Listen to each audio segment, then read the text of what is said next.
And we're back. Let's rock some questions. We got live questions over here in the box, so we will see them scrolling as they come in. Mr. Producer, let's start with this question from Ramji, which is how we say it in Chicago. It's probably Ramja, or I don't know. Ramji 101. What's up, Ramji? Welcome to the Chicago CoinGeek Weekly live stream with your host, Kurt Wuckert Jr. Can Xiaowei lose enabling OpCat in Bitcoin Core going to be a downer for BSV? Now, actually, nothing can be a downer for BSV at this point. We've hit our lows, and from those lows, we can only go to the ups. So nothing but upside in the whole world. In reality. Here's the big thing. OpCat is interesting because it does allow some smart contract capability on BTC, right? But ultimately, BTC, because of all the other limitations in Bitcoin Core, it has maximum script per transaction, maximum functions per transaction, maximum transaction size. And they're talking about this version 30 or whatever, what the core and the knots people are fighting about. That's its whole own other thing.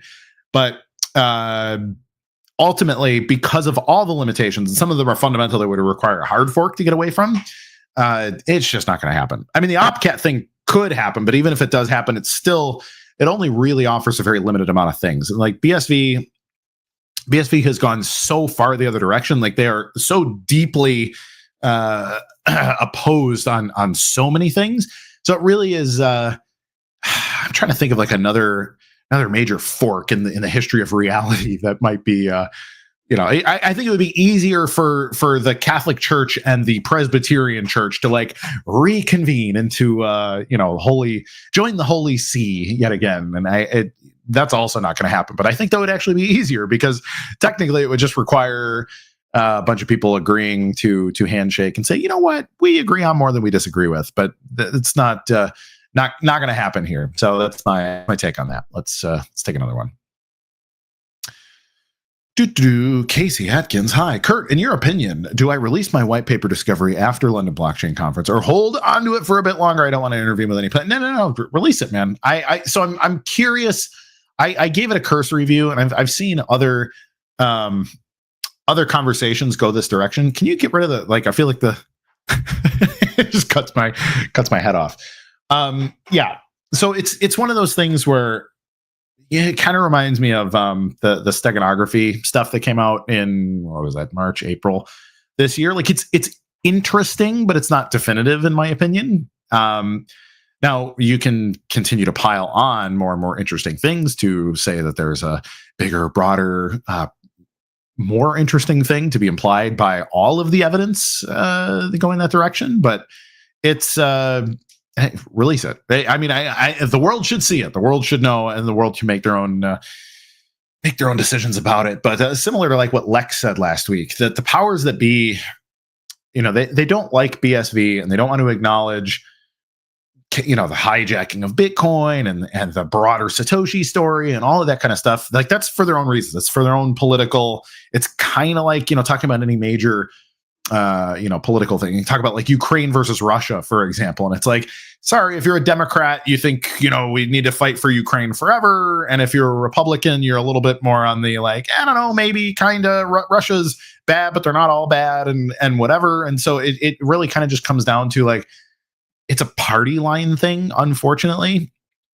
What quote unquote the real Bitcoin or history of Bitcoin stuff. This is all. Obviously, I care. This is what I've dedicated the cornerstone of my career to.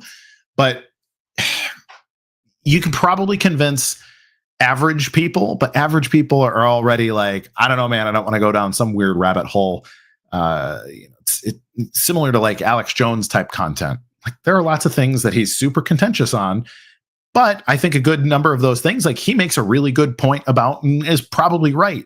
But whether or not he can prove things definitively, that's a totally different story. And then it just becomes easy to treat Alex Jones as just the guy who's like, well, the frogs are turning gay, and this and the globalists are doing this and that, and and it just Alex has this thing, and you can cut him into memes and just to make him look like a crazy person, and he is a crazy person, but not everything he says is crazy, right? He's also a very talented investigative journalist on top of this massive personality that he has.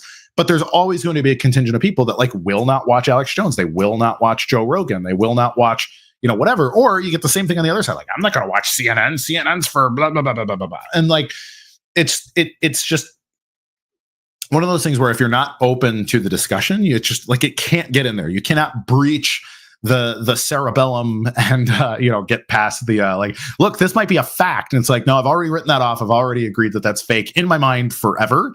And then they close it off. Trust the science, end of story, right? And so all that to say, release it, please, but do not be under any illusions that it will just fix itself, because it probably will not. All right, I'm getting some criticisms that the stream is fuzzy. It is not my lens. It is my connection. And for the love of God, I can't imagine why. So apologies. Continue.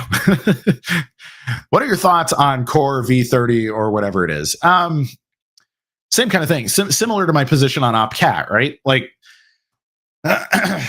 it's cool. I think fundamentally, if I was a BTC guy, I would be pro V30, because turning on things that allow Bitcoin to be Bitcoin is a fundamentally good thing, right? Like, what they're enabling is basic Bitcoin functionality. And then the Knots people are the hyper small blockers who are like, no, we just need to keep turning functionality off because money needs to only be money or something. And in order for money to be money, you have to have lots of guys running nodes on their wife's boyfriend's computer or whatever. And so that's just a thing that is absolutely not going to change with those people. It's another fundamental worldview thing that you're not going to get past. But Core V30, I mean, I think it's a baby step in the right direction, but also, again, it's a baby step in a direction that we've had like the pedal to the metal on for the last 7 years. So like, you know what, we're going to start racing you on this. And it's like,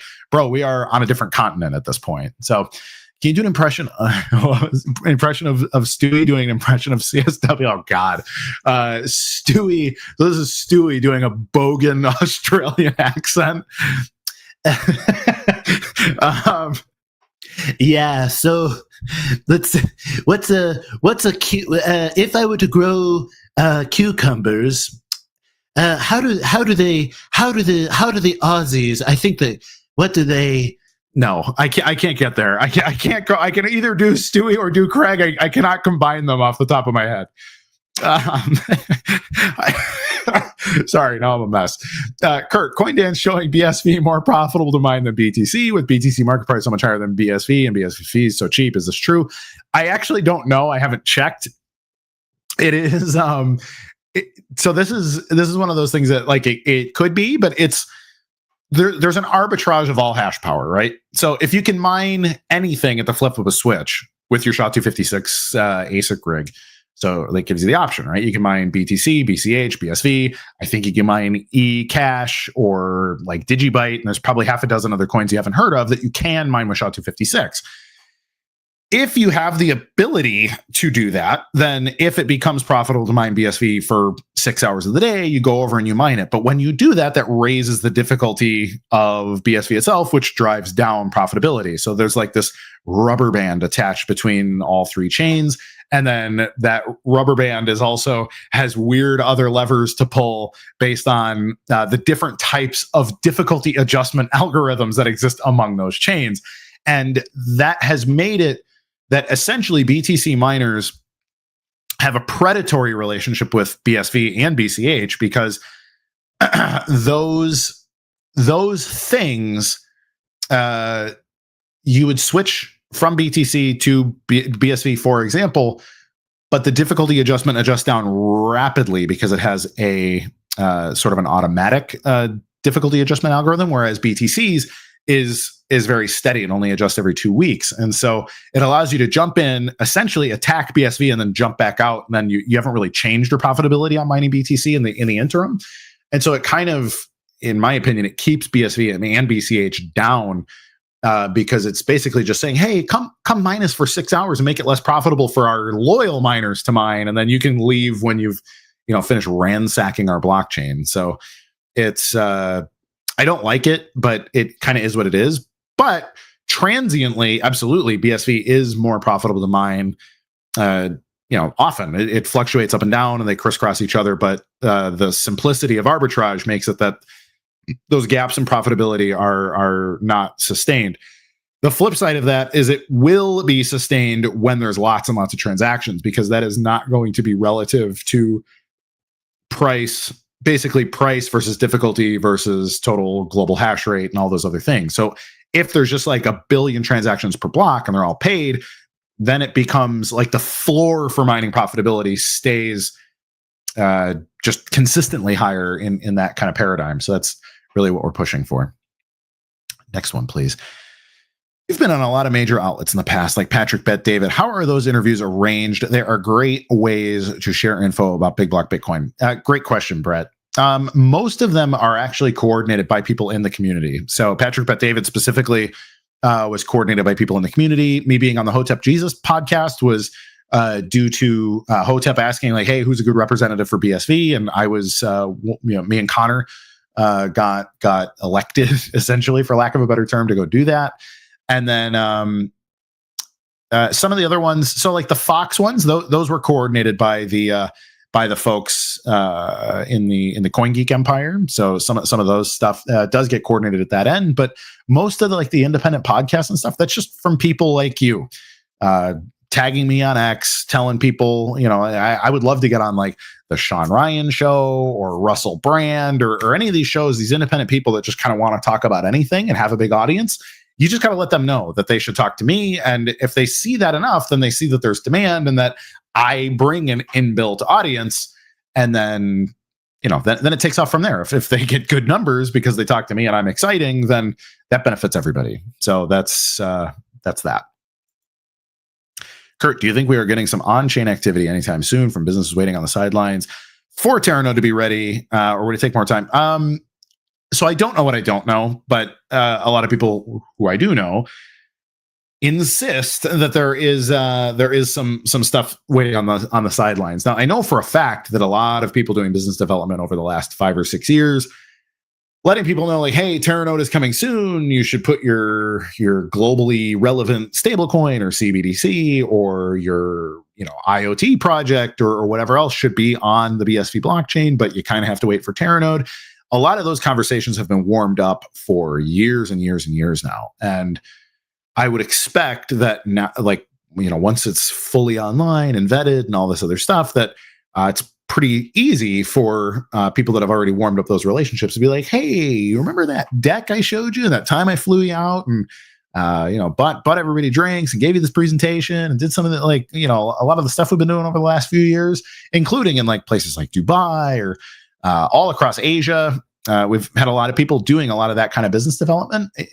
All of a sudden it's like, hey, all those promises I made you, like, they have come true now. It's time to move your project over to BSV or get it kicked off on BSV. And we're finally able to do it. So I would expect that kind of thing to happen, but I have no idea about timelines. I don't know if it's just going to be, hey, Merry Christmas. There's, the average block size is a terabyte. Like, I don't know if that'll be the case, but for many, many years, I've said the process of these kind of things is slowly, then suddenly. And I think that's exactly how it'll play out. It's London Blockchain Conference dialing things back compared to previous years. I don't get the sense there's the same amount of buzz or hype as previous years. So it is a little different for sure. Now, one of the major things that changed is the fact that they're doing a lot of smaller satellite events. They've been doing them quarterly. So if you pay attention to the London blockchain, I think it's LDN_blockchain on X. They just did a conference, like a micro conference in June, and it's a module with like a specific topic. They bring in people that are relevant to that specific topic, like, the blockchain use in regulatory finance or whatever. And they pitch that kind of thing. They bring out people from the BSV community who are experts in said vertical, and then they specifically just break it into what that vertical is and how it works. And I think that's pretty cool. It's a really good way to kind of tune out the noise, because when you show up to a 2-day conference and you have, like, hey, we're going to tokenize garbage on the blockchain versus like, hey, we're doing IoT, or hey, I'm from Boston Consulting, or, whatever. You can kind of get lost in the shuffle, especially if you only have a vague understanding of blockchain in the first place. you may not be sure even how to get the conversation kicked off, right? Like what do I even care about? Is there a blockchain 101 module I can go to? And so I think it makes sense for once a year for there to be a big bash, and that's what we're doing starting next week. But also these satellite events make sure it kind of warms everybody up. So all the people that go to those satellite events are obviously invited to come to the big event as well. But to say, hey, we're going to show you these things. And so in that sense, it's a little bit dialed back. On the single large event might be smaller for that reason, but ultimately they're trying to cover more ground and do it in a more precision manner, which I think is probably wise. Now, I kind of miss the old school CoinGeek conference vibe. Like CoinGeek conferences were crazy. They were huge celebration shows, big visionary talks, very specifically about BSV, and they were cool. But ultimately, they had a very crypto vibe because we were kind of coming off of the like, hey, we're all just Bitcoiners and we're the real Bitcoin. And we want to talk about Bitcoin. And I think that narrative is very confusing now because the culture has changed. The people's understanding of what Bitcoin is very different. And so because you're dealing with different presumptions, now we have to kind of dial things back a step and say, okay, let's talk about what a blockchain even is, because people don't seem to understand that you can have a blockchain without it being a crypto thing, and you can have like all these other aspects of it. So things have changed, but also the whole climate and global economy has changed too, and that's an adjustment that bit of a moving target. So I don't have any criticisms for making those changes. Has there been forking issues with Terranode? No forking issues. Terranode is currently running side by side with SV Node on mainnet, testnet, etc. There is a official testnet, there is a Terra testnet, and there is the BSV blockchain, Bitcoin SV, as it were. We actually just mined our first several blocks today at Gorilla Pool. So we built Gorilla Node. Gorilla Node it's still alpha. We're still testing it, but it is basically because nobody has an open source pool, because they've all gone private. All your major pools are private companies trying to come up with an edge, including Tau, but every pool that you can think of, they're not giving open source implementations of their pool software. And so we've had to build from scratch an entire Bitcoin mining pool implementation that is Terranode capable. And so we are in the testing phase. We have successfully mined blocks with it. We're just making sure that all the security details and all those other things are working, and that it also does all the weird edge case stuff that Terranode does differently than SV nodes. We're kind of making sure that it all works, but it is going to be a fully integrated implementation from the ASIC hashers connecting to the pool, which is a Stratum. Stratum is like a calculation tool that pays out hashers, and then it connects directly to our Terranode, and then our Terranode connects to Jungle Bus and OneSat indexers and all this other stuff that we've essentially built this entire stack on it. So we have a lot of things to test, but things are looking really, really good. We expect to be able to be on mainnet in the very near future. But guys are working hard on it right now, and you should follow Mine Like an Ape is the X handle for updates on that. So what is Terranode Group exactly? It looks like they absorbed Enchain and Tal, but I don't know if it's 100% Calvin Ayres project or it involves other people. That I don't know. I actually don't have any insight into the inner workings of the Air Empire, the family office, or any of that kind of stuff. Like I know that they exist. I know that Terranode Group exists. I have no idea exactly what's what or who's necessarily involved or whatever. So unfortunately, I'm firewalled from that. Sam Tripoli, I don't think so. I know the name, but I'm not sure.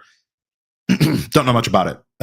But in my humble opinion, I wouldn't be afraid to do anybody. I would do anybody's podcast, even if they're like really contentious for whatever reason. I don't care. In my opinion, we should talk to everybody, because this might be a Charlie Kirk quote. As soon as we stop talking, we start killing each other. Stop talking. Yeah. As soon as we stop talking, we start killing each other. So we should talk to everybody. I've heard you call Gorilla Pool an ISP for blockchain. Can you share a bit of your big picture vision for these services? Well, ISPs and orgs like Meta depend on the GP service layer. Yeah. So It's funny. I'm gonna make a Comcast analogy while I'm having like the worst day of my life with Comcast and their service. But um, yeah, the way that I see Gorilla Pool is essentially the same way you might think of Xfinity or Vodafone or Verizon, AT&T, some of these other companies, in that you have an infrastructure layer that is capable of doing all the stuff necessary to deliver data to you. You deliver the substrate to everybody. Now, on that substrate, anybody can build anything. This is like how the internet works. So you go to a new home or you open a new office, business, whatever. You have to get a subscription to an internet provider, an ISP, an internet service provider is what ISP stands for. And they bring you a modem and a router or whatever other hardware necessary. They connect your lines, and boom, you're online here in this space.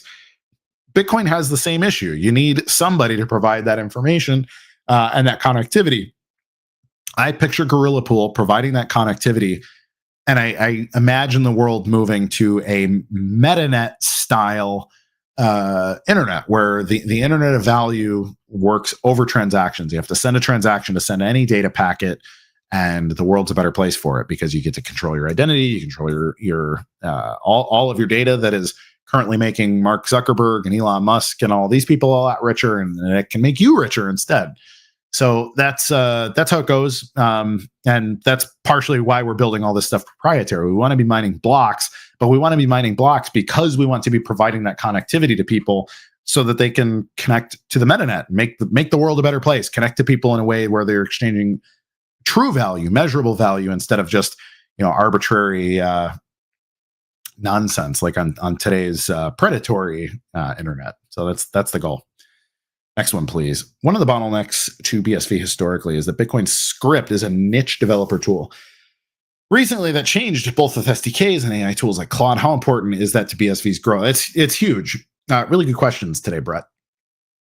But as you're keenly aware, I believe you were up at the Babbage hackathon that happened this week, and yeah, it is a unique skill, right? Bitcoin script is not well understood. There's very few people on Earth that have any idea how it works. It's based on a programming language called Forth, which is very powerful, but also pretty esoteric. It's kind of an old timers script language, programming language. And so learning it, though, allows you to exchange value in ways that are really, really interesting, really robust. It allows you to create abundance in that you can send tokens and identity and handshakes and smart contracts and all these other things in the transaction. And if you can understand those things, it allows you to build things that cannot be built any other way. And that's what I think is the real opportunity here. So I'm a big fan. I'm super excited about what we're capable of. And we just got to get more people to understand why it's valuable. And that really is something that the application developers, they need to be implementing themselves. So yes, using the Go SDK for low-level stuff, the TypeScript SDK for higher-level stuff, some of the open APIs and things provided by various parties. So Babbage has their like MetaNet wallet stack and BRC100 and all that stuff. Gorilla Pool also helps provide access to things like Bitcoin schema, one-set ordinals, etc. And all this stuff is open source. You can also run your own infrastructure if you want, but you also don't have to. You can rely on the public APIs up to a certain point, and then if you have a real commercial enterprise on your hands, and it probably makes sense for you to do that. But it's it's one of those things that it's a big opportunity, but it's a lot of steps to make because there's not a lot of people, there's not a lot of demand, and then it's a specialized skill where the payoff is pretty speculative. And so that's a big challenge, but I think it's also a massive opportunity. You want to be early. It's just really hard when you're too early. How long before you can have AI write complete code to develop apps for people without coding background? And we're real close on that, actually. I would get really comfortable with Claude Code. Claude Code is very, very powerful. And I can tell you that Gorilla Pool and adjacent developers around Gorilla Pool are this close to putting out something called an MCP server. Basically, it's a tool that is sort of pre-programmed to do all the Bitcoin-y stuff for you. And so you can simply tell Claude in plain English that like, hey, I would really like for a transaction to do this and then do this and then do this. And then Claude can code it, access the MCP server, make sure that it builds it in accordance with various SDKs and all this other stuff, and output an app that is functional, pre-audited, and whatever, and do these things really, really quickly. So that is very, very close. And I think once that gets there, that's a huge, huge step. Next one. You don't have any potential big announcements or technology releases to be announced at the London Blockchain Conference. I do not. And one of those things where I'm a little bit firewalled. I'm going representing CoinGeek, so I have a bunch of interviews lined up. So I'm kind of going to be learning about them in real time with you this time around, and that's just sort of based on the way things are designed. So London Blockchain Conference itself is firewalled away from CoinGeek almost entirely. Like, they're separate organizations. They don't share people. They don't share resources. So they're very, very separate. And so CoinGeek is going as a media partner, but the media partner people don't have any direct access to speakers or announcements or whatever. That's being given specifically to the London blockchain people, and we are not privy to it. Or if anybody's privy to it, it's not trickling down to me. So unfortunately, I cannot give you any hints. How does Gorilla Pool stay funded? Good question. Is there an investor keeping you guys afloat? Some basic math says there's no way your mining service is providing enough revenue for you guys to make a living. So I've said for a long time, because I get asked this often enough. Yes, mining is not particularly profitable, and it also kind of never has been. But it's gotten less and less profitable over the last few years. In fact, if you look at BTC mining, it's been almost impossible for a normal person to make money mining BTC for like 4 or 5 years. In fact, the last time it was pretty sweet to mine BTC was like 2018, and it has been in a massive downtrend ever since. And so there's 2 reasons for that. One of the major reasons is the fact that difficulty has outpaced profitability for a really, really long time. And that connects it to the second reason. The second reason for that is the fact that over the last like 3.5 or 4 years now, the mining industry has buddied itself up really, really closely to the energy industry. And this was partially because we knew that profitability would continue to trend down, but it's also sort of exacerbated the problem and has made it trend down faster, because now Bitcoin mining operations are being paid to not mine, or they're being paid in like carbon credits, curtailment agreements, various other kinds of financial vehicles, all related to like green energy and not wasting, and or being a grid shedding partner with your local your local rural power company, which is also itself looking for ways to be able to expand in a way that lowers risk and raises their profitability. Bitcoin mining offers that, but it offers that at the cost of the profitability of mining Bitcoin itself. And so Gorilla Pool, one of the things that we do is we have a relationship with our hosting partners and stuff in specific places where we also can benefit from those sorts of like, hey, we're just a big consumer of power, and then we have this relationship that makes us profitable on stuff like that. So that's part of it. And you're right. If we're only making money on mining, yeah, we would be bankrupt. There's not enough money there. But these power curtailment agreements and other adjacent financial vehicles around that concept in the power industry have made it that the hashing portion of the company is profitable for that reason. There's also the fact that Gorilla Pool is full of some of the most competent and frankly visionary developers in the history of Bitcoin, and we're able to take on all kinds of software projects. So lots of the projects that you see being released are designed or at least consulted on the engineering or the architecture aspect by Gorilla Pool itself. And so we get paid to do quite a bit of software engineering and software development as well. And that definitely pads things because once your mining operation is basically set up and running, all you really got to do is watch it. And so then you got people sitting around. So those people sitting around, we keep pretty darn busy building out things. Like, for example, we built the Go SDK with the BSVA, and BSVA paid us money to develop the Go SDK. And then that Go SDK becomes a open source tool to allow more development on BSV. So Those are the two major sources of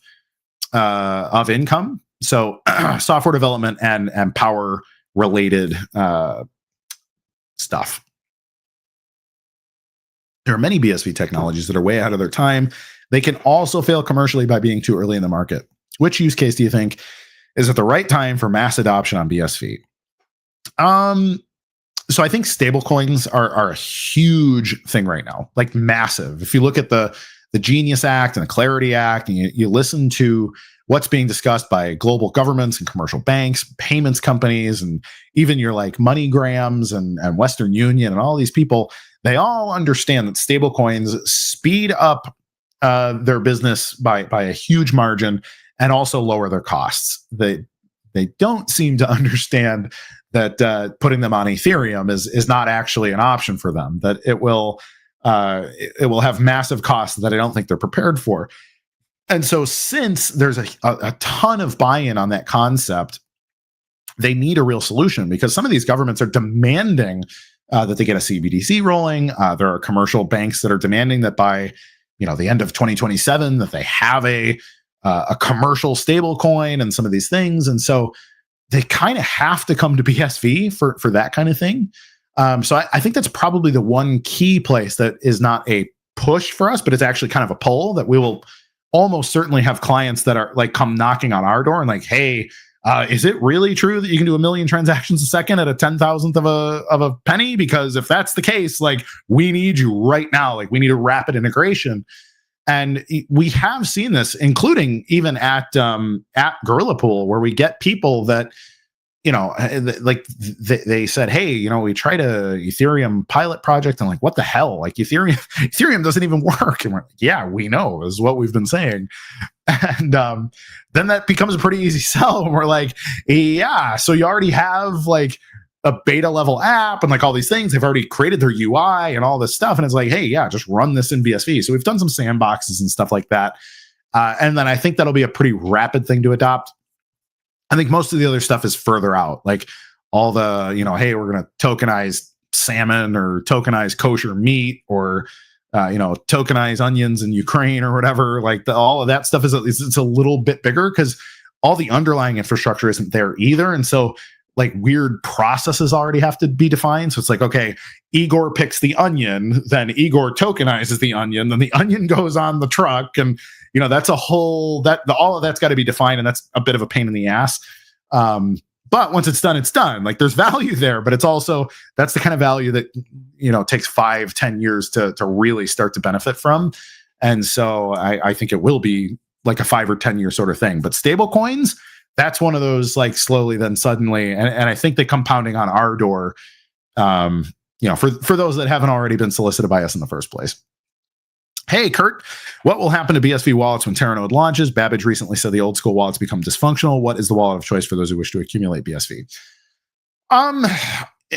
It's a yes and no. So nothing about Terranode fundamentally changes the way anything connects to Bitcoin. The difference is that like Centbee, for example, everybody's having all kinds of problems with Centbee, right? And there's a couple reasons for that. I don't know the political reasons or the business reasons for it. Like there's a lot of people speculating about that.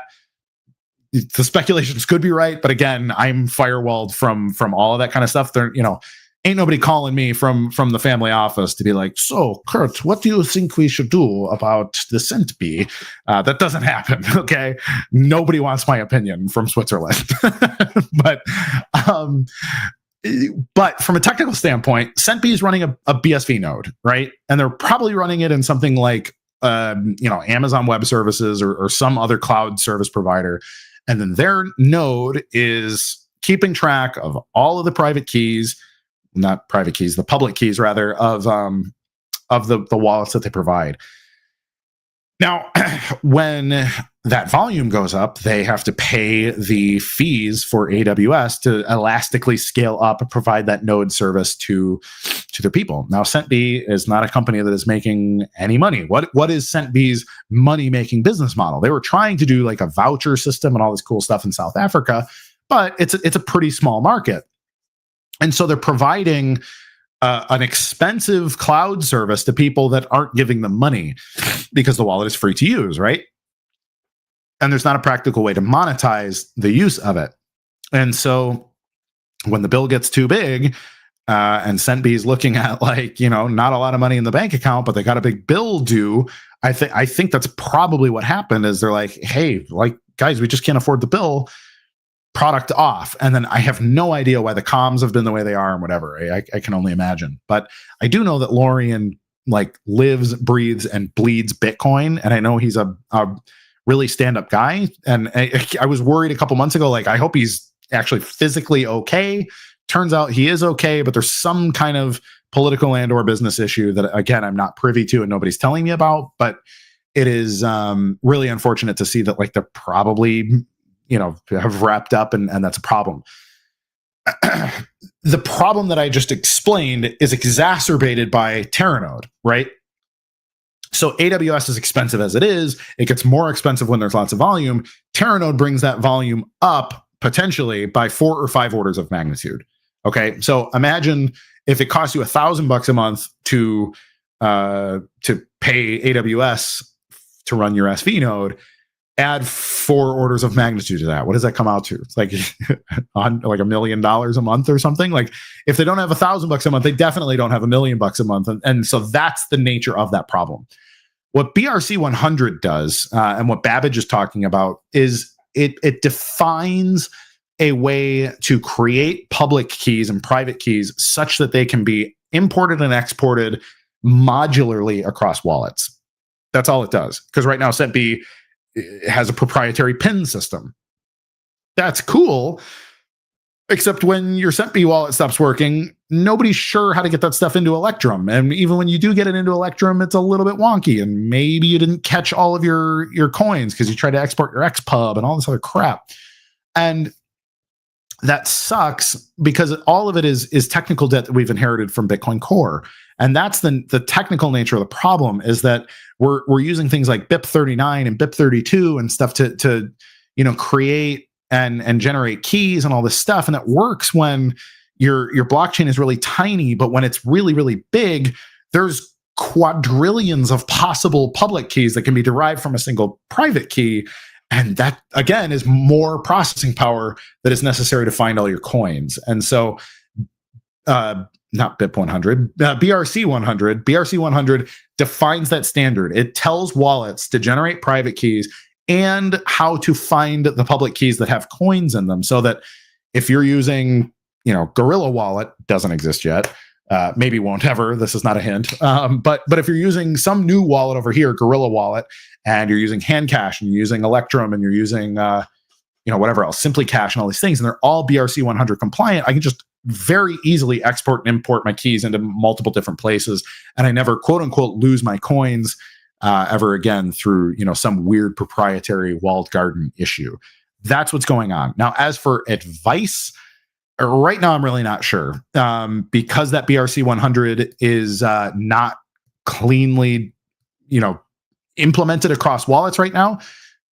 I don't know what I don't know about where to go. I can tell you that internally, Gorilla Pool contributes to Yours Wallet.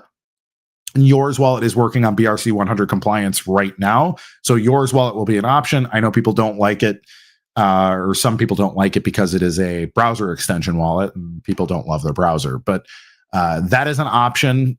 You should probably specifically ask Ty or Project Babbage, the company, what wallets have already gotten onto the BRC 100 standard, because that is the standard that it looks like everybody's going to move toward for wallets going forward. So that was my long answer. Can you imagine a listener is brand new to the show and blockchain? Can you make the bull case for BSV as both an asset and a tool? Are these the same? So imagine every single pitch you've ever heard about blockchain that made you say, wow, that's cool. And then imagine if it worked. BSV. So think about, whenever you heard the first time, like I remember back, there was a lot of excitement about ICOs in 2016, 17, and 18 on Ethereum. Like, holy cow, I can raise this money. We can bootstrap our company. And then the token can then be this bootstrap, not just for bootstrapping the funding, but then it becomes the gas for the smart contract that makes this business work and all, like, super cool. Then CryptoKitties showed up and Ethereum died, and people started to realize for the first time that Ethereum couldn't scale. Imagine if it just worked. So I always, it's funny, I used to say this all the time. They're like, well, what makes BSV? I'm like, BSV, Bitcoin, but it works this time. Because every time blockchains get exciting, every time, my perennial joke is like, hey, when your great aunt starts asking you at Thanksgiving dinner, like, honey, should I buy Bitcoin with my IRA? Like, sell. It's not, market has topped out. And the reason for that is because as soon as lots of people start to try to buy, these networks, they crap out. And when they crap out, everybody that isn't either a diehard or a total scammer leaves forever, because that's just not fun anymore. Like, this obviously is not the future if it doesn't work when I try to use it. And so BSV is that. It is Bitcoin. It is Ethereum. It is Solana. It is Polygon. It just is. It's every blockchain pitch you have ever heard, every blockchain app, every NFT, every meme coin, everything that you have ever said, like, cool, I'd like to participate in that. BSV is capable of that, and it will stay up and it will work, and the fees will be the same no matter what the scale is. So imagine everybody able to participate in the same economy. That's the pitch. So the pitch is, hey, did the internet disrupt commerce? Yes, because it allows billions of people to trivially connect to each other to do business or do whatever it is they do. BSV is the blockchain that allows that same thing to happen. That's the beauty of it. And so, that's it. I'm leaving it there. Does magic thumbs up? Cool. Does BSV signal the end of state-sponsored technocratic information control systems? Is BSV censorship resistant? It is censorship resistant, yes. A lot of people confuse censorship resistance with immutability. Nothing is perfect. Everything is probabilistic. So BSV, in theory, if lightning strikes all the right places and the proper amount of coordination occurs at the same time, BSV could be stopped.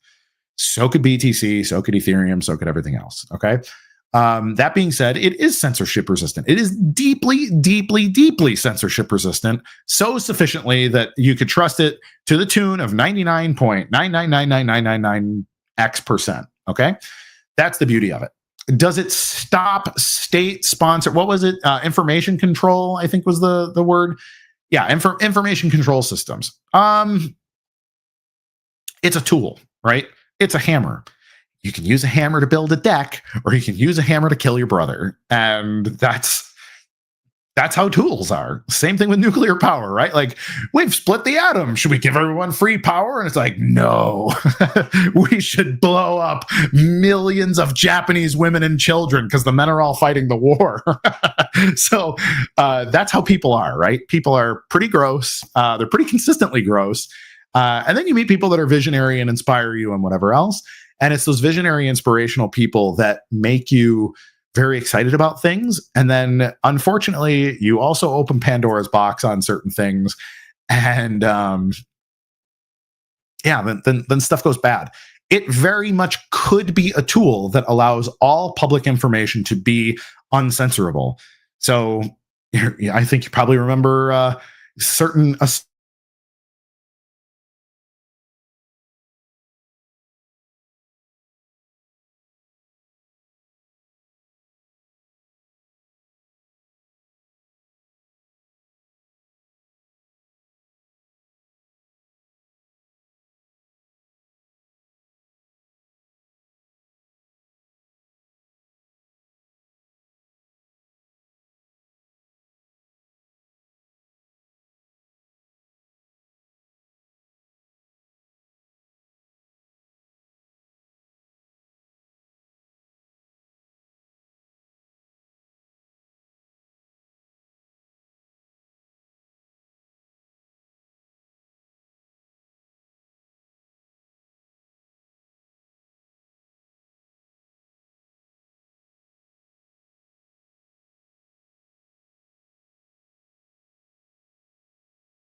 Let's go. All right. And we're back. Stream got Gregged. We're fine. No, brownout. I had a brownout in the middle of the show now, too. Like, we're going to get every single possible problem with this show. So thanks for sticking around, everybody. They're all catching strays. Yeah, no. As I was saying, so in the middle of me talking about censorship resistant, like, you know what? Shut it down. Enter shut them down mean. All right. Yeah, no. Hopefully we can fix the world, but you can see nothing's perfect. Next question, and then we'll probably wrap up here. Broadcasting API for BSV. Trying to look up all the miners one by one. How do these guys even mine TX? It's a hassle finding endpoints, especially non-JSON ones, high performance, large streamable ones. We have an implementation. Our ingestion API is called ARC. That's ARC. You should join the Gorilla Pool Discord or send us a DM at the Gorilla Pool X account. That's at minelikeanape.com. Sorry, it's at minelikeanape at X or gorillapool.com. You can send us a message there. We can get you access to that. If you have $1,000 in BSV and worries about CentB style problems, then where do you store your BSV safely? I still think people should just make a cold wallet. Make a use bitaddress.org on a freshly made computer and generate a paper wallet. Like, that will work basically forever. Also, I still also like SimplyCash. SimplyCash is a very simple designed wallet. So easy to restore. That's personally what I've used for my cold storage options. And then, $1,000, like, if that's chump change for you, I think someplace like Handcash, which specifically tells you not to put large amounts on their wallet, but I like the Handcash system. I think it's well designed, and yeah. So that's my advice. In general, you're a very emotionally restrained individual, but does anything rile you up into anger? Oh man. So that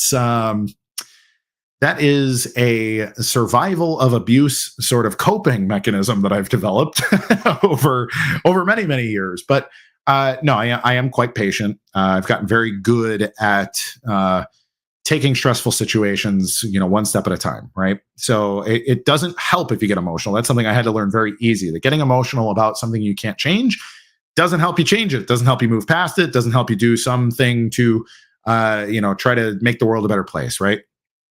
The only thing that ever makes me very, very upset is, first of all, just injustice in general. Like, when I see something that is deeply unjust happen, it makes me upset. And you'll see me get into arguments with people about those kind of injustices. But it's injustices plus being misunderstood about them.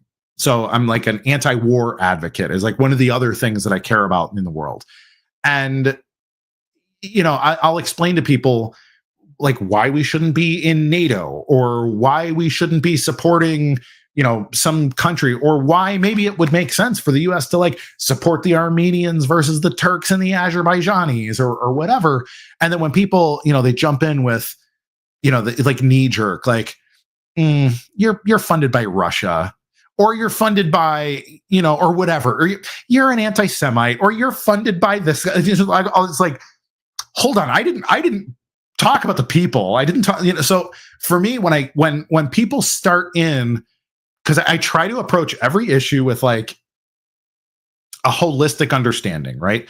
Because there are good and bad people everywhere. There are good and bad people that work at the CIA. There are good and bad people who are police officers. There are good and bad people that work, in the government in Russia. Okay. There are good and bad Mossad agents. Okay. Like, there are good, fundamentally good, like good people, truly good, like the kind of people that would put a, take you in off the street and feed you a good meal and set you at their dinner table with their children and do what's best for you. And they're everywhere. And so to criticize a broader construct or a broader concept, or when I criticize my own government, I get the same thing when I'm like, hey man, I'm really disappointed with the way stuff has gone with the Trump administration. It's like, oh, I knew you were a Democrat. And I'm just like, no, I'm not. And I think, so that's it. Like, you can probably see me getting a little bit worked up right now. So being misunderstood about an issue, and then having that issue be something related to like a massive injustice that I want to talk about, because I want people if we can change people, if we can change hearts, we can change the way that people see other people, then those bigger issues become smaller. And that's really what I want to see. That's why I end these shows with be good to each other. Like that's just, it's something that's so important. It's so important to be good to each other, because if we can't be good to each other, then the rest of it doesn't matter anyways. These are my catchphrases. And so I do get riled up when I just get labeled and written off as just anything. Really drives me nuts. I still try to not lose my cool. Like I'm not going to get into a fist fight or a spitting match or whatever with somebody. But it does actually push my buttons when I get the, whatever, including in the Bitcoin space, that, oh, Kurt's just a shill or a scammer or or Kurt's just, any one thing. And I get that for other people too. It's not just for me. When I see other people written off as, he's just a whatever, it's like, man, frustrates me to my core that we cannot have healthy, productive conversations, even when they're really disagreeable. So good question. Good show, I think, other than all the technical difficulties. So thank you to everybody for putting up with the technical difficulties and whatever. It's been a little rough, but we're holding it together. Thank you to Mr. Producer, the anonymous man who you will never see on the show and whose name will never be mentioned because it's funny now, I think is the biggest reason. But yeah, again, like, subscribe, hit the alert bell. Let everybody know why you love these shows. Please share them around. Share them to the people that need to hear about all the cool stuff going on. And let's go to londonblockchain.net. If you want to sign up, tickets are free or near free. If you want to come visit, I will be wearing lots of yellow. Probably I dress like a banana so that I stand out in a crowd, as if I don't stand out enough anyways. But if you want to come shake my hand, or if you want to come have a wrestling match, you want to have a coffee, you want to buy me fish and chips, or whatever, come meet me over there in London. I'm going to be there for the conference and doing some other stuff. I'm looking forward to meeting a number of you. I have a couple meetings with some people that I'm really looking forward to. And we'll probably have a show next week if we can make the pre-recording happen, if I don't have any more technical difficulties. But if I don't see you next week, I will see you the week after. And all will be right with the world. So send prayers for travel. Looking forward to seeing all my colleagues and all that too. This has been the CoinGeek Weekly live stream. And please be good to each other, everybody. We need to be good to each other. That's the real goal here. So see you soon. I'm Kurt Wuckert Jr. Goodbye.